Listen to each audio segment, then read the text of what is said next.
마태복음 13장에는 하나님 나라에 관한 비유들이 있습니다. 짧은 이야기로 구성된 비유들을 통해서 하나님의 나라 그 비밀을 알게 된다는 것은 신비이죠. 누군가에게는 삶의 관점을 바꾸게 하는 능력의 말씀이 되고, 또 누군가에게는 그저 단순한 이야기 정도로 머물게 되리라는 것, 이것이 비유가 가진 특성입니다. 오늘 우리의 본문인 씨 뿌리는 사람의 비유는 13장 첫 단락에 속해 있는데요. 먼저 예수님의 공생애 중 이 본문이 속한 위치를 생각해 보려고 합니다.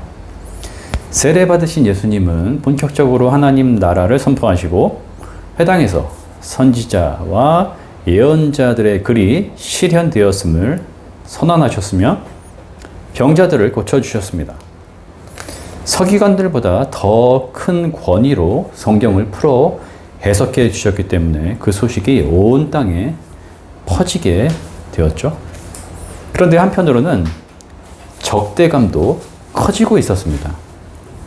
대중들의 마음이 요동치는 것을 본 종교 지도자들, 로마를 향해서 무장봉기를 일으키지는 않을까 노심초사하는 기득권 세력들, 하나님의 사랑의 율법의 정신을 강조하시면서 안식일의 병자를 고치시는 모습을 불편하게 여겼던 바리새인들이 있었습니다. 즉, 말씀을 대하는 여러 부류가 있었다는 것입니다. 듣고 깨달음으로 나아가는 자, 듣기는 하지만 깨닫지 못하는 자, 들으려고 하지 않고 흠을 잡으려고 했던 자 등으로 구분됩니다. 이러한 긴장감 속에서 예수님은 12제자를 부르셨고 박해가 있으리라는 예고를 하셨으며, 하늘에 계신 내 아버지의 뜻대로 행하는 자가 바로 나의 참 가족이다 라고 선언하십니다. 긴장이 고조되는 상황에서 오늘 비유 말씀이 전하여지죠. 장소는 갈릴리 바닷가인데, 예수님은 무리를 해변에 두시고 배에 타셔서 조금 물가에서 띄우신 다음에 그 위에 앉아서 이야기를 시작하십니다. 한 사람이 씨를 뿌리는데 덜어는 길가에 떨어져서 새들이 먹어버렸고, 덜어는 돌짝밭에 떨어져서 말라버렸고, 또 덜어는 가시덤불에 떨어져서 막힘으로 자라지 못했는데, 좋은 땅에 떨어진 씨는 100배, 60배, 30배의 결실을 맺었다는 이야기입니다. 예수님은 곧 이 비유에 관해서 설명하지 않으시고 비유로 말씀하시는 목적을 전하시고는 23절에서부터 비유를 풀어주셨습니다. 먼저 이 비유는 하나님 나라에 관한 것이다 라고 말씀하십니다. 길가에 뿌린 씨는 말씀을 듣고도 깨닫지 못함으로 악한 자에게 그것을 빼앗긴 사람, 돌짝밭에 뿌린 씨는 말씀을 듣고 기쁘게 받아들이지만 뿌리가 없어서 말씀으로 인해 환난과 박해가 일어나면 걸려 넘어지는 사람, 가시덤불 속에 뿌린 씨는 말씀을 듣기는 하지만 세상 염려와 재물의 유혹이 말씀을 막아서 열매 맺지 못하는 사람, 좋은 땅에 뿌린 씨는 말씀을 듣고 깨달음으로 풍성한 결실을 맺는 사람이라고 하셨습니다. 의미들을 살펴보고 비유의 의도를 파악해 봅시다. 길가는 마른 땅이죠. 씨가 떨어졌을 때 흙 속으로 들어가지 못하기 때문에 새들이 먹어버리는 것은 시간 문제라고 할 수 있습니다. 유대 문헌에서 새는 종종 악한 세력을 의미하는 대명사로 사용되었죠. 듣고도 깨닫지 못하면 이런 상황에 놓이게 된다는 것입니다. 돌짝밭에 뿌려진 씨는 이 뿌리가 내릴 수 없는 환경이기 때문에 생명의 기운이 오래가지 못합니다. 환난이나 박해가 일어나면 걸려 넘어지게 되는데 말씀 때문에 그렇게 된다고 하시네요. 말씀을 듣지 않았다면 곤란한 상황은 야기되지도 않았을 텐데 말씀으로 인해 불편한 상황이 생기는 겁니다. 따르자니 손해를 볼 수도 있고 오해를 사게 될 수도 있는 것이죠. 말씀을 들었을 때 기쁘게 받아들였다는 사실은 감정적인 만족감을 느꼈다는 것이죠. 믿습니다. 아멘을 연발했을 수도 있습니다. 그런데 그런 나의 만족과 희열의 기억은 현실적인 어려움에 부딪히게 될 때에 오히려 좌절과 낙심으로 급하게 자신을 몰아갈 수 있다는 것입니다. 가시덤불이 있는 곳에 씨가 떨어지면 뿌리를 내릴 수는 있겠지만 더 급하고 억세게 자라나는 가시덤불의 기분에 막혀서 자라나지 못합니다. 말씀을 들으려고 하지만 먹구름 같은 세상 염려와 재물의 유혹 아래에 있기 때문에 은혜의 비를 맞거나 따스한 구원의 빛을 경험하기 힘들죠. 말씀을 듣고 꿈을 꾸지만 자신은 좋은 땅이라고 여기지만 정작 여건과 환경이 자기 주관과 세상의 조건에 갇혀 있는 경우입니다. 오늘날 사회가 요구하고 경쟁의 교육이 지향하고 있는 이 성공주의에 현대인들은 자신의 인생을 걸거나 속수무책으로 노출되어 있습니다. 남보다 더 앞서고 많이 버는 것, 뒤처지면 비참해질이라는 강박관념, 곧 세상 염려와 재물의 유혹입니다. 교회에 다니지만 직장과 가정 그리고 홀로 일대의 이중성으로 인해서 혼란을 겪기도 하고요. 나는 말씀을 들으면서 행복한데 공동체와 사회의 불평등에는 도무지 관심이 없는 이들도 있죠. 반면 교회 개혁과 사회 구원을 외치지만 자신의 일상과 가정의 행복에는 뒷전인 사람도 있습니다. 예수 그리스도의 평화를 구하지만 남북 문제에는 강경한 입장을 고수하고 자신에게 조금이라도 해가 되는 일이 손해가 되는 일이 있다면은 아주 냉정하고 가혹한 원칙을 고수하는 교인들도 있습니다. 자신 위를 덮고 있는 큰 먹구름이 걷히지 않고서는 이러한 못은 인지 부조화가 해결되지 않습니다. 예수님을 향해 적대감을 드러내는 세력들이 있고 이 말씀은 어렵다라고 비아냥거리면서 떠나는 이들도 있었으며 무력투쟁이 아닌 하나님 나라를 향하여서 삶의 태도를 바꾸라는 말씀이 성에 차지 않았던 자들이 있었던 그 상황에서 비유를 전하시는 목적을 중간에 언급하신 것은 분명 어떠한 목적이 있었기 때문이었을 것입니다. 하나님 나라에 관한 비밀을 아는 것이 허락된 자들이 있고 그렇지 못한 자들이 있다는 것. 가진 사람은 더 받아서 차고 넘치게 될 것이지만 가지지 못한 자들은 가진 것마저 빼앗기게 되리라는 것. 하지만 제자들은 보고 있고 주님의 말씀을 깨닫도록 듣고 있으니 복된 자들이라는 축복 선언이 그것입니다. 좋은 땅의 사람은 적은 이들이지만 그 결실은 실로 엄청나게 될 것입니다.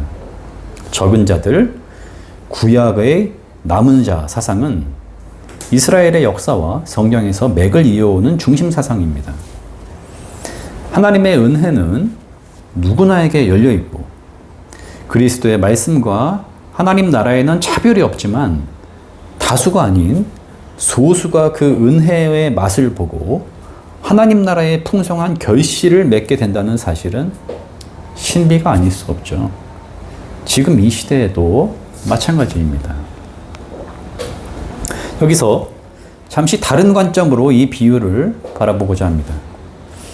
논이나 밭길을 걸어보신 적이 아마 있으실 것입니다. 저는 자주 그 길을 걸을 수 있었던 적이 있었는데요. 사계절의 변화를 느끼면서 주의 깊게 관찰하곤 했습니다. 경작지를 전체적으로 보면 길가 쪽도 있고요. 안쪽에 좋은 땅도 있죠. 한 구역 안에 돌짝이나 가시덤불이 있는 곳도 충분히 있을 수 있습니다. 길가만으로 이루어져 있거나 돌짝이나 가시덤불만으로 이루어진 곳은 애초에 씨를 뿌리지 않는 곳이죠. 본문의 상황은 씨 뿌리는 사람이 그저 땅에 씨를 흩뿌리고 있고 그 씨가 떨어져 보니 어느 것은 길가 쪽에 떨어지고 돌짝이나 가시덤불에 떨어진 것도 있었으며 좋은 땅에 떨어진 씨도 있었다는 것입니다. 이런 상황을 그려본다면 여러 땅의 상황이 한 경작지, 즉 한 사람의 마음 구석구석이라고도 볼 수 있을 것 같습니다. 말씀은 가리지 않고 떨어지죠. 그런데 마음의 상태에 따라서 길가, 돌짝밭, 가시덤불, 좋은 땅이 될 수도 있다는 것입니다.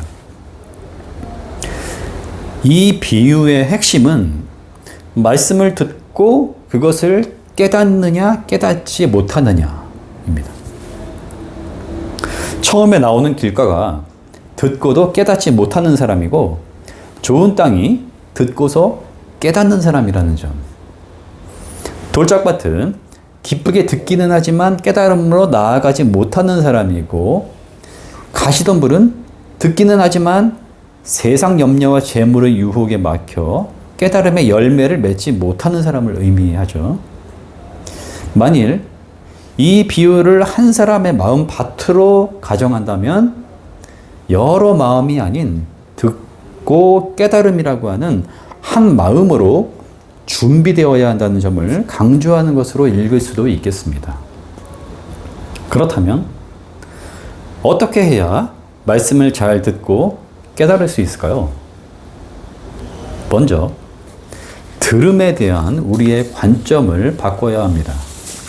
우리는 내가 듣는다 라고 말할 때 나의 필요와 의지를 가지고 집중한다 라는 의미로 사용합니다. 많은 사람의 웅성거림 속에서도 내 관심사는 귀에 쏙쏙 들어오는 것처럼 말이죠.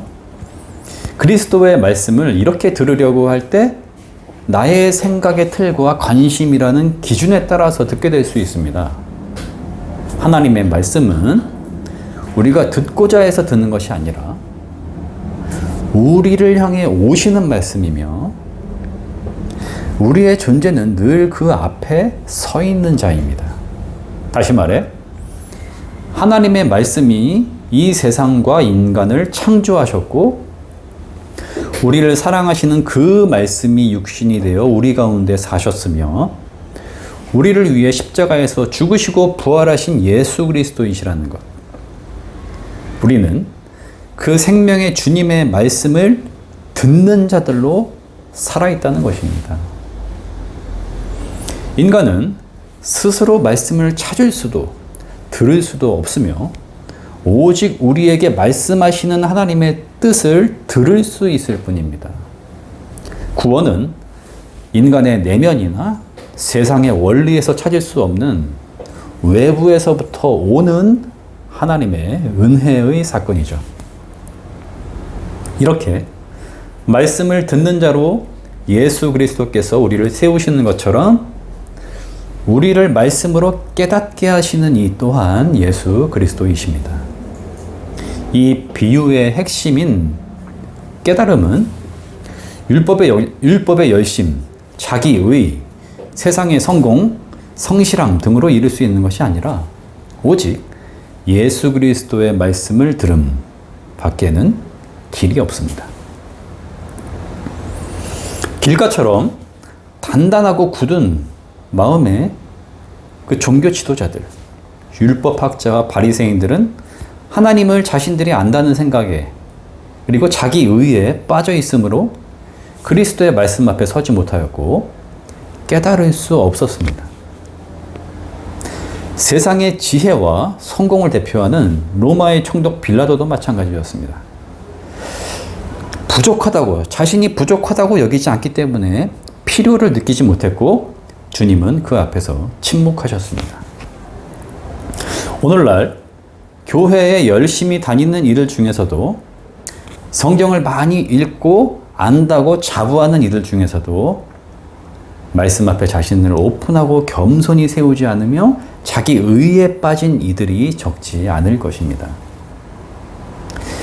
지혜롭고 성공적인 인생을 살고 있다고 자부하는 이들 중에서도 말씀을 들을 필요가 없다고 느끼는 이들이 있을 거고요. 돌이킴, 즉 회심 없이 인생이 그대로 흘러간다면 하나님 나라의 신비와 생명의 능력을 경험할 수 없을 테니 이 얼마나 불행한 인생입니까? 들을 때는 기뻤지만 깨달음으로 나아가지 못하고 자기 만족과 욕심에 떨어진 이들을 보여주는 예가 있는데, 오병이어 사건 직후에 예수님을 왕으로 삼으려고 했던 무리입니다. 예수님은 더 이상 그곳에 머무실 수가 없었고 산으로 피하셨죠. 잘 듣지 않고 깨달음으로 나아가지 못하면 오히려 기독교 신앙을 오해하거나 예수 그리스도를 위한 일이 아닌 자기 욕심에 사로잡힐 수 있습니다. 자기 열심과 욕심은 공동체를 분열시키고 힘들게 만들죠. 성경에는 주님의 말씀에 귀를 기울였지만 깨달음, 즉 제자로의 길에 들어서지 못한 이들도 있었습니다. 가시덤불의 기운에 막혀서 더 이상 자라나지 못한 경우처럼 말이죠. 예수님께 찾아와 영생의 길을 물었고 직접 그 말씀을 들었던 부자 청년은 너의 소유를 팔고 나의 제자가 되라는 주님의 말씀 앞에서 그 길을 포기하고 말았습니다. 오늘날 그리스도인이라고 하지만 여전히 세상의 가치와 성공의 조건에 인생을 거는 이들이 많습니다. 예배 생활이 교양의 차원, 교회 생활이 인간 관계의 수단으로 전락된 경우죠. 여러분은 말씀은 말씀이고 세상 사는 법은 다르지 라고 생각하고 있지는 않으신지요? 말씀 앞에 온 존재를 세움으로 잘 듣게 되고 예수 그리스도께서 깨닫게 하시는 은혜를 누리는 자들은 하나님 나라를 살게 되는데 30배, 60배, 100배 마치 작은 누르기 빵 전체를 부풀리듯 충만한 생명으로 차오르게 될 것입니다. 그 신비와 기쁨을 다 알 수 없고 매일이 새로울 것인데 그것은 하나님의 나라가 매일 새로움과 가득 찬 희망으로 우리에게 다가오고 있고 열려 있기 때문입니다. 그러한 사람은 자신이 날들의 주인으로 세상의 주인공으로 살아가려고 하지 않습니다. 나는 세상의 중심이라는 착각에 빠지지도 않습니다. 생명을 주신 예수 그리스도로 인해 오늘을 하나님 앞에서 감사함으로 살아가고 내일을 열어주실 생명의 주님을 기대하고 희망합니다. 오늘의 비유가 그러하다고 말씀하고 있듯이 성경을 늘 새롭게 보기를 원하고 말씀의 신비 앞에서 친절하신 우리의 주님이 깨닫게 해주시기를 사모하면서 성령님의 조명을 구합니다. 제자들이 그러했듯이 주님께 바짝 나와 온 마음과 정신을 집중하지 않으면 안 되리라는 결단으로 나의 생각이나 연륜, 세상 경험이 아무것도 아니며 어린아이와 같지 않으면 결단코 하나님의 나라를 볼 수 없으리라는 각오로 주님 앞에 나아오는 것입니다. 바울은 너희가 오직 이 마음 곧 그리스도 예수의 마음을 품으라 권면하였고 로마서 10장 17절에서 믿음은 들음에서 생기고 들음은 그리스도를 전하는 말씀에서 비롯된다 라고 증언하였습니다. 내 안에서 말씀의 씨가 풍성하게 결실을 맺어 하나님 나라로 살아가게 된다는 것은 결국 나는 죽고 그리스도께서 내 안에 사시는 것, 그로써 예수 그리스도의 하나님 나라가 내 존재를 완전히 사로잡는 것이라 하겠습니다. 좋은 땅, 곧 제자로 나아가는 길은 우리의 운명을 주님이신 예수 그리스도께 맡기는 것입니다. 그리할 때 모든 지각에 뛰어나신 하나님의 평화가 그리스도 예수 안에서 우리의 마음과 생각을 지키실 것입니다. 아멘.